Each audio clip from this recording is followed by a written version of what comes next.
উন্মেষমূলক বিবর্তনবাদ শব্দটি সর্বপ্রথম ব্যবহার করেন কে? Lloyd Morgan. কে ব্যবহার করেন? লয়েড মর্গান সর্বপ্রথম উন্মেষমূলক বিবর্তনবাদ শব্দটি ব্যবহার করেন। এটা কিন্তু খুবই গুরুত্বপূর্ণ যে কে শব্দটি ব্যবহার করেন। অন্তর্বর্তী উদ্দেশ্যবাদ অনুযায়ী জগৎ কি? জগৎ হচ্ছে পরম সত্তার প্রকাশ, যেটা হেগেল বলেছিলেন। হেগেল কি বলেছিলেন? যে এই জগৎ মিথ্যা না, এই জগৎ হচ্ছে পরম ব্রহ্মের বা পরম সত্তারই প্রকাশ। অন্তর্বর্তী উদ্দেশ্যবাদ অনুসারে পরম সত্তা বা চৈতন্য সত্তা প্রকাশের তিনটি স্তর রয়েছে। পরম সত্তা জড়ের মাধ্যমে প্রকাশিত হয়, প্রাণের মাধ্যমে প্রকাশিত হয়, আবার মনের মাধ্যমেও প্রকাশিত হয়। তাহলে কয়টি স্তর? তিনটি স্তর বা তিনটি জিনিসের মাধ্যমে তিনি প্রকাশিত হন। লয়েড মর্গানের বিবর্তন প্রক্রিয়ার আদি উপাদান হচ্ছে জড় এবং মানুষ শক্তি। প্রাধিকার শব্দটির ইংরেজি প্রতিশব্দ হচ্ছে অথরিটারিয়ানিজম। তারপরে হচ্ছে সাপেক্ষ বা সৃষ্টিবাদের নিমিত্ত কারণ, মানে যার কারণে জগৎ সৃষ্টি হয়েছে তিনি হচ্ছেন ঈশ্বর। সাপেক্ষ সৃষ্টিবাদের ইংরেজি নাম হচ্ছে থিওরি অফ কন্ডিশনাল ক্রিয়েশন, আর থিওরি অফ আনকন্ডিশনাল ক্রিয়েশন হচ্ছে নিরপেক্ষ সৃষ্টিবাদ। তো বার্কসের বিবর্তনবাদের কি নাম? বার্কসের বিবর্তনবাদের নাম হচ্ছে সৃজনমূলক বিবর্তনবাদ। তারপরে ইভলিউশন শব্দটির বাংলা অর্থ কি? ইভলিউশন শব্দটির বাংলা অর্থ হচ্ছে বিবর্তন। তো এই বিবর্তন শব্দটির যদি বলি যে ইভলিউশন অর্থ হচ্ছে উন্মোচন করা বা প্রকাশিত করা। যান্ত্রিক বিবর্তনবাদে জড় থেকে বিশ্ব জগতের উদ্ভব ঘটেছে। তো যে মতবাদ অনুযায়ী জগৎ যান্ত্রিক উপায়ে ক্রম পরিবর্তনের মাধ্যমে একটি অসংবদ্ধ অবস্থা থেকে সুসংবদ্ধ অবস্থা, একটি অনির্দিষ্ট অবস্থা থেকে সুনির্দিষ্ট অবস্থা, একটা জটিল অবস্থা, একটা সরল অবস্থা থেকে জটিল অবস্থার দিকে উপনীত হচ্ছে, তাকে কি বলা হয়? তাকে যান্ত্রিক বিবর্তনের কথা বলা হয়। হার্বার্ট স্পেন্সার জগতের বিবর্তন প্রক্রিয়ায় তিনটি, এটা আগে একবার বলেছে। তো হার্বার্ট স্পেন্সার অধিকতর সরল অবস্থা থেকে জটিল অবস্থা, সমজাতীয় সদৃশ্য অবস্থা থেকে বৈষম্যমূলক অসদৃশ্য অবস্থা, অনির্দিষ্ট অসামঞ্জস্য থেকে সামঞ্জস্যপূর্ণ অবস্থা। তারপরে বলা হয় নীহারিকাবাদের প্রবক্তাকে। নীহারিকাবাদের প্রবক্তা হচ্ছে বিজ্ঞানী লাপ্লেস। বিজ্ঞানী লাপ্লেস কি বললেন? তিনি নীহারিকাবাদের প্রবক্তা।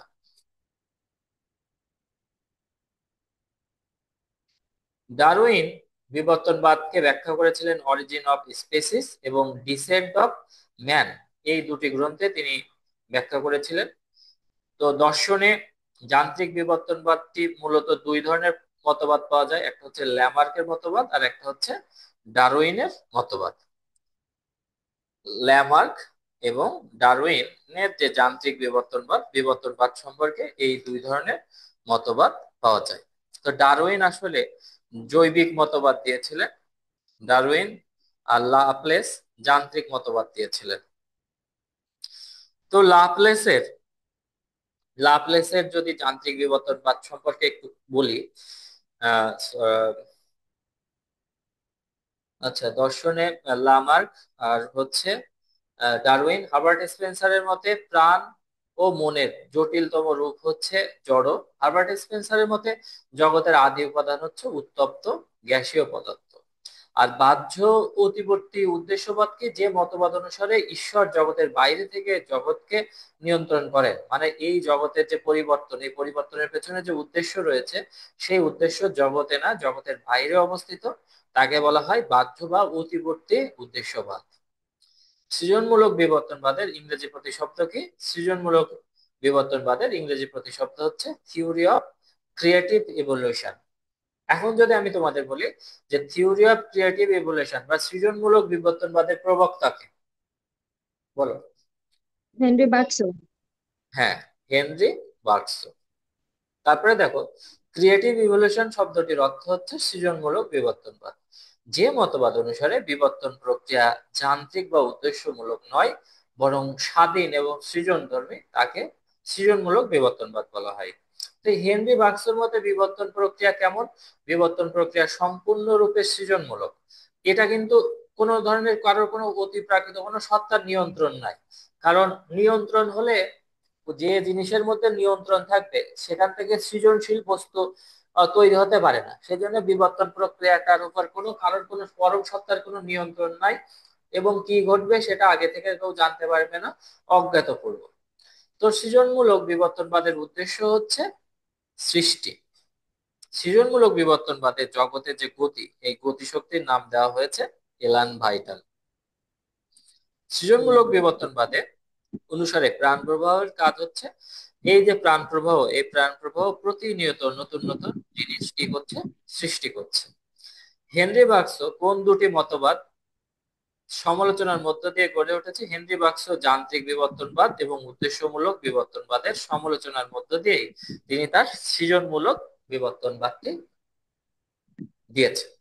তো হেনরি বাক্সর এই জন্য তিনি কি বলেছিলেন, তার একটা উক্তি থেকেই তিনি যে যান্ত্রিক এবং উদ্দেশ্যমূলক বিবর্তনবাদের সমালোচনা করেছিলেন, তা তার একটা উক্তি থেকেই জানা যায়। সেটি হচ্ছে, তিনি বলেছিলেন বিবর্তন প্রক্রিয়া, তিনি কি বলেছিলেন, তিনি বলেছিলেন যে বিবর্তন প্রক্রিয়া উদ্দেশ্য নয়, আবার উদ্দেশ্যমূলকও নয়, আবার যান্ত্রিকও নয়, বিবর্তন সম্পূর্ণরূপে স্বাধীন ও সৃজন ধর্মী। এই উক্তিটা তাহলে কে দিয়েছিলেন? বিবর্তন যান্ত্রিকও নয়, উদ্দেশ্যমূলক নয়, স্বাধীন ও সৃজন ধর্মী, এটা এই উক্তিটি করেছিলেন হেনরি বার্কস। তো বিবর্তন প্রক্রিয়ায় নতুন নতুন, এই যে বিবর্তন প্রক্রিয়া, এই বিবর্তন প্রক্রিয়ায় নতুন নতুন জিনিসের কি হয়, উদ্ভব হয়, উন্মেষ হয়, উদ্ভব উদ্ভব হয়, হ্যাঁ, আবির্ভাব ঘটে। তো এটা এটা হচ্ছে প্রতিটি স্তরে। বিবর্তন প্রক্রিয়া একটি ধারাবাহিক প্রক্রিয়া, এখানে নতুন নতুন গুণের জিনিসের উদ্ভব ঘটে। এটা কে বলেছিলেন? এটা লয়েড মর্গান বলেছিলেন। মর্গান কোন গ্রন্থে বিবর্তনবাদ সম্পর্কে আলোচনা করেছিলেন? ইমার্জেন্ট এভলিউশন, উন্মেষমূলক বিবর্তন। তাহলে লয়েড মর্গান আসলে কোন ধরনের বিবর্তনবাদী? আমি যদি বলি যে লয়েড মর্গান কোন ধরনের বিবর্তনবাদী, তখন তোমরা কি বলবে? উন্মেষমূলক বিবর্তনবাদী, উন্মেষমূলক বিবর্তনবাদী। স্যামুয়েল আলেকজান্ডার কোন গ্রন্থে বিবর্তন সম্পর্কে ব্যাখ্যা করেছিলেন? স্পেস, টাইম অ্যান্ড ডেইটি নামক গ্রন্থে। তা স্যামুয়েল আলেকজান্ডার মতে জগতের উৎপত্তি কিভাবে হয়েছে? জগতের উৎপত্তি দেশ কাল, দেশ কাল থেকে জগতের উৎপত্তি হয়েছে। স্যামুয়েল আলেকজান্ডারের মতে প্রাণ এবং মনের উৎপত্তি কিভাবে হয়েছে? ধরো প্রাণ, মন, এগুলোও সব, এই যে আলেকজান্ডারের এই কথাগুলো আমি একটু দেখাচ্ছি, একটা ডায়াগ্রাম থেকে দেখাচ্ছি একটু পরে। স্যামুয়েল আলেকজান্ডারের মতে প্রাণ এবং মনের উৎপত্তি কোথা থেকে হয়েছে? দেশ কাল থেকে হয়েছে। স্যামুয়েল আলেকজান্ডারের বিবর্তন প্রক্রিয়ার সর্বশেষ যে ধাপ, এটা হচ্ছে ঈশ্বর, যেটাকে ডেইটি বলা হয়েছে। মর্গানের ঈশ্বর কোথা থেকে জগৎকে পরিচালনা করেন? মর্গানের ঈশ্বর জগতের বাইরে থেকে এই জগৎকে কি করেন? এই জগৎকে পরিচালনা করেন।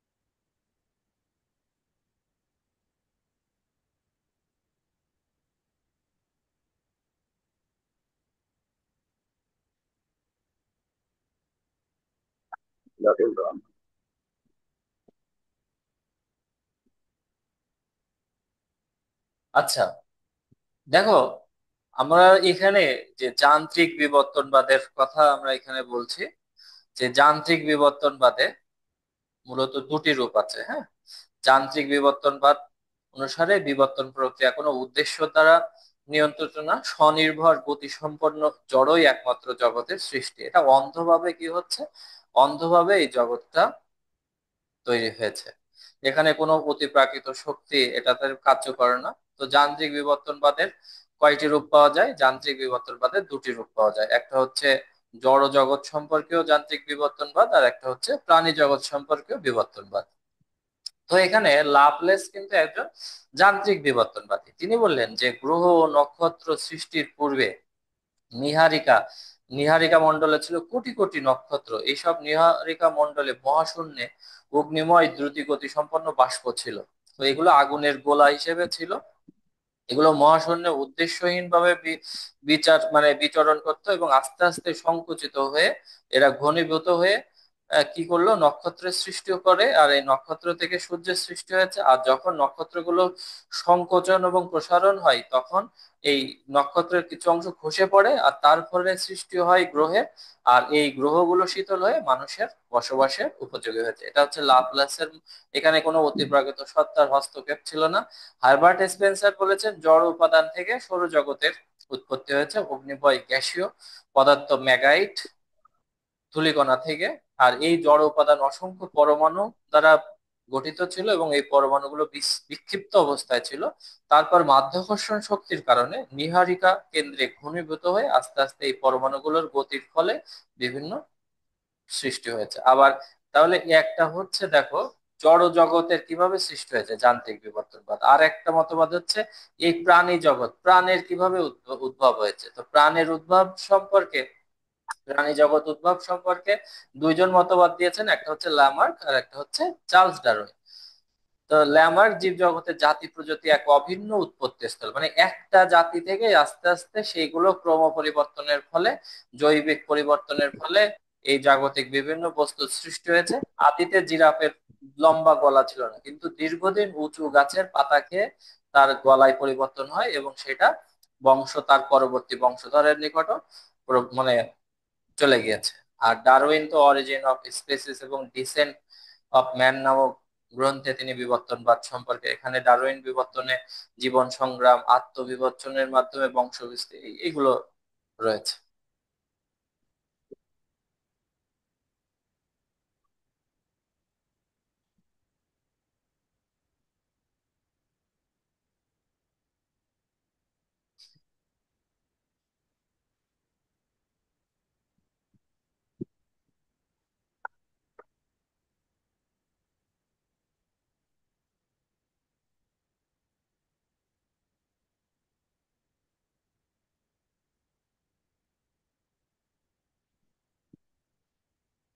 দেখো, উদ্দেশ্যমূলক বিবর্তনবাদটাকে ইংরেজি নাম হচ্ছে টেলিওলজিক্যাল এভলিউশন। এখানে উদ্দেশ্যমূলক বিবর্তনবাদে বলা হয়ে থাকে এই জগৎ, হ্যাঁ, এই জগতের পেছনে একটি উদ্দেশ্য বা পরিণতি কার্যকর রয়েছে। হ্যাঁ, যে এখানে বলা হয় এই জগতের পেছনে বিভিন্ন শক্তিকে পরিচালিত করার জন্য বা কোনো এক উদ্দেশ্যের দিকে নিয়ে যাওয়ার জন্য কোনো অন্ধ শক্তি দ্বারা সম্ভব না। এটা হলো পরম চেতন শক্তির কাজ। আর এই পরম চেতন শক্তির মাধ্যমেই এই উদ্দেশ্য বাস্তবায়ন করার জন্য পরম সত্তার প্রয়োজন মেটাবার জন্যই জগৎ এবং যাবতীয় বস্তু সৃষ্টি হয়েছে। তো এখানে এটাই হচ্ছে উদ্দেশ্যমূলক বিবর্তন। আর বাহ্য উদ্দেশ্যবাদ, যেখানে উদ্দেশ্য এবং পরিণতি বাইরে থাকে, জগতের বাইরে থাকে। আর অন্তঃস্থিত বা অন্তর্বর্তী উদ্দেশ্যবাদ, এটা হচ্ছে জাগতিক বস্তুর মধ্যেই ঈশ্বর বা পরম সত্তা থাকেন এবং তিনি কি করেন, তার চৈতন্যময় সত্তা প্রকাশ হচ্ছে এই অন্তঃস্থিত উদ্দেশ্যবাদের মাধ্যমে।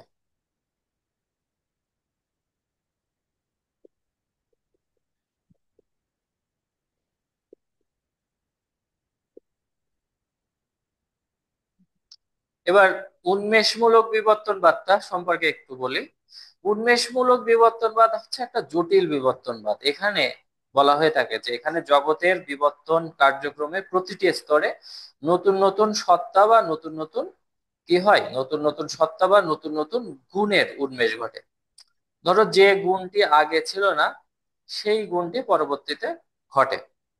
যেমন এই বিবর্তন প্রক্রিয়ায় জড় থেকে কিসের উন্মেষ ঘটে, জড় থেকে প্রাণ। এখন দেখো, এখানে বলা হয়েছে নতুন নতুন সত্তা, মানে জড় থেকে প্রাণ নামক নতুন একটা গুণের উন্মেষ ঘটলো। এখন প্রাণের মধ্যে যে গুণ আছে তা কিন্তু জড়ের মধ্যে নয়, কারণ প্রাণের মধ্যে যে প্রাণ রয়েছে সেটা জড়ের মধ্যে নাই। আবার প্রাণ থেকে মনের উদ্ভব হয়েছে, মনের মধ্যে যে চেতন শক্তি রয়েছে সেটা কিন্তু প্রাণের মধ্যে নাই। তাই বলা হচ্ছে এখানে জড় থেকে প্রাণ, প্রাণ থেকে মনের উদ্ভব হয়।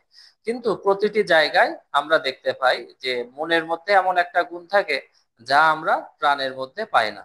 আবার দেখতে পাই প্রাণের মধ্যে যে গুণ থাকে সেই গুণ জড়ের মধ্যে দেখতে পায় না। তো এখানে উন্মেষমূলক বিবর্তনবাদীরা বলেছেন যে বিবর্তনটা প্রক্রিয়ায় পূর্ববর্তী স্তর থেকে নতুন গুণ বা ক্যাটেগরির উদ্ভব ঘটে। তো এখন অনুফল মানে সবগুলো গুণের যোগফল। যেমন চারটা চারটা লাইট জ্বালালে সেখান থেকে ধরো 20 ওয়াটের লাইট জ্বালালে ধরো 80 ওয়াটের আলো হচ্ছে, এটা হচ্ছে অনুফল। কিন্তু এই বিবর্তন অনুফল না, এটা হচ্ছে এক ধরনের, হ্যাঁ, এটা এটা অনুফল না, এটা হচ্ছে উন্মেষমূলক, উন্মেষিত গুণ। কারণ এটা আগের কোনো গুণের পুনরাবৃত্তি না, এটা নতুন একটা গুণের উদ্ভব। তো এখানে মর্গান মর্গান যে জগতের আদিম উপাদান হিসেবে বলেছিলেন, জগতের আদি উপাদান হচ্ছে জড় ও মানুষ।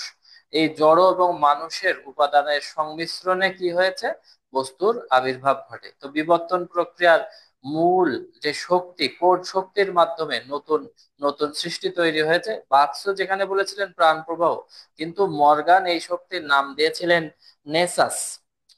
বাক্সর মতে যেখানে গতিশক্তির নাম হচ্ছে বা জাগতিক পরিবর্তনের মূল হোতা যেখানে প্রাণ প্রবাহ বা এলান ভাইটালের কথা বলেছিলেন, মর্গান বলেছিলেন নেসাস বা তেজস শক্তি। এই তেজস শক্তিকে কার্যক্ষমতা বা অ্যাক্টিভিটি বলা হয়।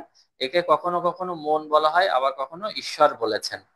তো এখন এই তেজস শক্তি থেকেই কি করা হয়, বিবর্তন বা উন্মেষমূলক বিবর্তন, নতুন নতুন গুণের সৃষ্টি হয়। তবে আলেকজান্ডারের মতবাদেও কিন্তু মর্গানের 5 বছর পূর্বে স্যামুয়েল আলেকজান্ডার গ্লাসগোতে গিফোর্ড বক্তৃতায় তিনি কি করলেন, তিনি উন্মেষমূলক বিবর্তনবাদের ধারণা প্রবর্তন করেন। কোন গ্রন্থে? স্পেস টাইম এবং ডেইটি নামক গ্রন্থে, যেটা 1920 সালে প্রকাশিত হয়। এখানে বলা হয়ে থাকে যে এই প্রক্রিয়ায় নিচু স্তর থেকে উঁচু স্তরে নতুন নতুন জিনিসের আবির্ভাব ঘটে। তো এখানে যে নতুন জিনিসের নতুন গুণের উদ্ভব ঘটে, তা আগের স্তরের সাথে পরবর্তী স্তরের কোনো মিল থাকে না। হ্যাঁ, এখন কথা হচ্ছে যে পৃথকীকরণ, জড়ের মধ্যে গতির যে পৃথকীকরণ এবং উন্মেষিত গুণ, তা হচ্ছে জীবন বা প্রাণ। এখন জড় থেকেই জীবন বা প্রাণ নামক গুণটির উদ্ভব হয়েছে। তো এখন মর্গানের যে এটাকে আমরা এভাবে দেখাতে পারি যে জড় উপাদান, হ্যাঁ, পদার্থিক যে ঘটনা বা পদার্থিক যে উপাদান, এখান থেকে আমরা যদি দেখি যে এই যে এইটা নেসাস, এইটা নেসাস হবে। হ্যাঁ, এটা মাঝখানে এই যে নেসাস হবে, নেসাস হচ্ছে কি হচ্ছে, শক্তি হিসেবে কাজ করছে। এটা নাইসু লেখা কিন্তু নেসাস হবে। হ্যাঁ, তো এই নেসাস শক্তি হিসেবে কাজ করছে। প্রথমে ছিল পদার্থিক যে ইয়া পদার্থিক যে বিষয়গুলো ছিল, এখান থেকে মর্গানের মতে এখান থেকে জড়ের সৃষ্টি হলো। এখান থেকে কিসের সৃষ্টি হলো, পদার্থিক ঘটনা। এই যে বলা হয়েছে মর্গানের মতে পদার্থিক ঘটনা অর্থাৎ একগুচ্ছ পরমাণু। এই পদার্থিক ঘটনাকে তিনি বলছেন এ সোয়ার্ম অফ অ্যাটমস, একগুচ্ছ পরমাণু। আর এই পরমাণু থেকে কি হলো, ম্যাটারের তৈরি হলো। ম্যাটার মানে কি, ম্যাটার মানে হচ্ছে জড়ের উদ্ভব হলো। এই একগুচ্ছ পরমাণু বা ফিজিক্যাল ইভেন্টস, পদার্থিক ঘটনা। তারপরে এই পদার্থিক ঘটনা থেকে কিসের উদ্ভব হলো, পদার্থিক ঘটনা থেকে ম্যাটার, ম্যাটার থেকে কিসের উদ্ভব হলো, লাইফ, জড় থেকে জীবনের উদ্ভব হলো। আবার জীবন থেকে কিসের উদ্ভব হলো, জীবন থেকে মাইন্ডের উদ্ভব হলো। তো এখানে এই প্রতিটি ক্ষেত্রে শক্তি বা ফোর্স হিসেবে মর্গানে যে তেজ শক্তি হিসেবে কাজ করছে, কে কাজ করছে, নেসাস। হ্যাঁ, তো এখন স্যামুয়েল আলেকজান্ডারের মতে স্পেস এবং টাইম, স্পেস টাইম মানে বিন্দু মুহূর্ত। হ্যাঁ, স্পেস টাইম বিন্দু মুহূর্ত বা দেশকালের সমন্বিত উপাদান। এখান থেকে জড়ের সৃষ্টি, জড় থেকে তারপরে লাইফের সৃষ্টি, প্রাণের সৃষ্টি, প্রাণ থেকে মনের সৃষ্টি, মন থেকে ডেইটি বা ঈশ্বরের সৃষ্টি। তো এইভাবে এই নেসাসকে তিনি এই নেসাসকে কিন্তু শক্তি বলেছেন, কিন্তু এই নেসাসকে তিনি ঈশ্বর হিসেবে অভিহিত করেননি। বরং তিনি বলেছেন যে space time matter life mind থেকেই ঈশ্বরের সৃষ্টি। আর এখানে মর্গান কি বলেছেন, ঈশ্বর বা তেজস শক্তির অপর নামকে গড হিসেবে অভিহিত করেছেন। এবং গডের মাধ্যমেই এই যে পরমাণু থেকে ম্যাটার, ম্যাটার থেকে লাইফ, লাইফ থেকে মাইন্ডের তৈরি হয়। আর স্পেস টাইম, স্পেস টাইম থেকে আলেকজান্ডারের মতে ম্যাটার, ম্যাটার থেকে লাইফ, লাইফ থেকে মাইন্ড, মাইন্ড থেকে ডেইটি বা ঈশ্বর বা দেবতার সৃষ্টি হয়। তবে এখানে একটা জিনিস তোমাদের মনে রাখতে হবে যে এই যে গুণ এখানে কিন্তু এই যে ম্যাটার, ম্যাটার থেকে যে লাইফে আসে, এর কিন্তু একদম নতুন গুণের উন্মেষ ঘটে। লাইফ সৃষ্টি হওয়ার পর লাইফের মধ্যে এমন গুণ আছে যা ম্যাটারের মধ্যে ছিল না। আবার ম্যাটারের লাইফের মধ্যে, লাইফ থেকে মাইন্ডের তৈরি হয়, মনের তৈরি হয়, তবে মনের মধ্যে যে গুণ, যে চেতন শক্তি, সেটা কিন্তু লাইফের মধ্যে ছিল না। তো এইভাবে তিনি আহ আমরা দেখতে পাই যে মর্গানের বিবর্তনবাদ।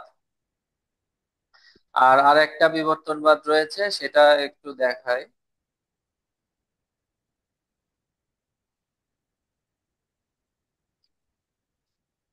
বার্কসর সৃজনমূলক বিবর্তনবাদ। বার্কসো, মনে রাখবে, বার্কসর এখানে ম্যাটার অ্যান্ড মেমোরি নামক গ্রন্থে, বার্কসো ম্যাটার এবং মেমোরি নামক গ্রন্থে কি করলেন, তার সে সৃজনমূলক বিবর্তনবাদের বক্তব্য দিয়েছিলেন, যেখানে তিনি বলেছিলেন, যেখানে তিনি বিবর্তন সম্পর্কে আলোচনা করেছিলেন। তো তিনি বলেছিলেন বিবর্তন প্রক্রিয়া সৃজনমূলক, নতুন নতুন জিনিস সৃষ্টি করাই বিবর্তনের কাজ।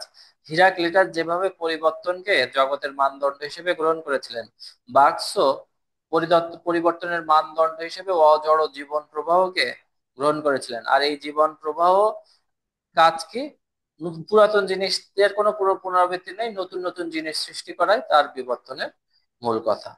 তো এখানে প্রাণ প্রবাহ, প্রাণ প্রবাহকে জগতের গতি শক্তি, পরিবর্তনের রাজ্য, আর এই পরিবর্তনের পেছনে রয়েছে গতি। আর গতি জগতের মূল বৈশিষ্ট্য। আর এই গতির শক্তির নাম কি নিয়ে কি দিয়েছিলেন, প্রাণ প্রবাহ বা এলান ভাইটাল।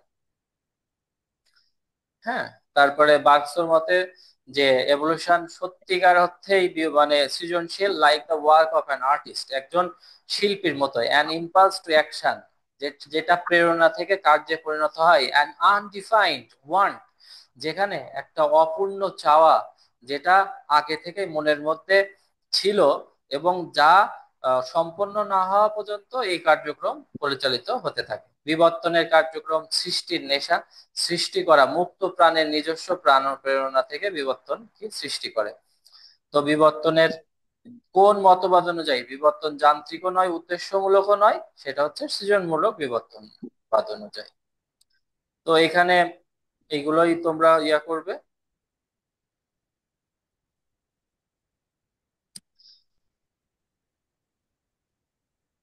তো আমরা আজকের ক্লাসে মোটামুটি আলোচনা করার চেষ্টা করেছি বিবর্তনের প্রস এন্ড কনস, যত ধরনের বিবর্তনবাদ ছিল সেই সম্পর্কে। তো আমাদের চারটা বিবর্তনবাদের ইয়েটা হয়ে গিয়েছে। তোমরা একটু পড়তে থাকো। আগামী কি বারে তোমরা পরীক্ষা দিতে চাও? আমি চারটা লেকচারের উপরে 100 মার্কসের একটা পরীক্ষা নেব। এখন তোমরা কবে পরীক্ষাটা দিয়ে দিতে চাও?